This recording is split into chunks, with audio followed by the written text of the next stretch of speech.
In this video, I'm going to show you how you can easily reactivate deleted Facebook account on both Android and iOS devices. Be sure to watch the video to the very end so you don't make any mistakes.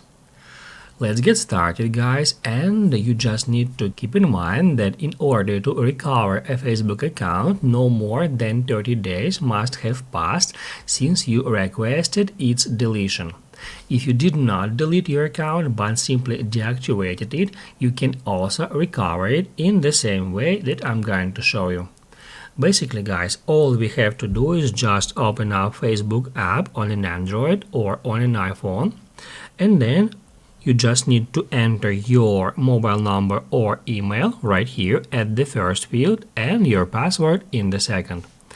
Once it's done, hit login, and on the next step just tap at yes, continue to Facebook to reactivate your account and to log back in. And then after a couple of seconds your Facebook account will be reactivated and you will be logged in. If this video helped you out, don't forget to hit the like button.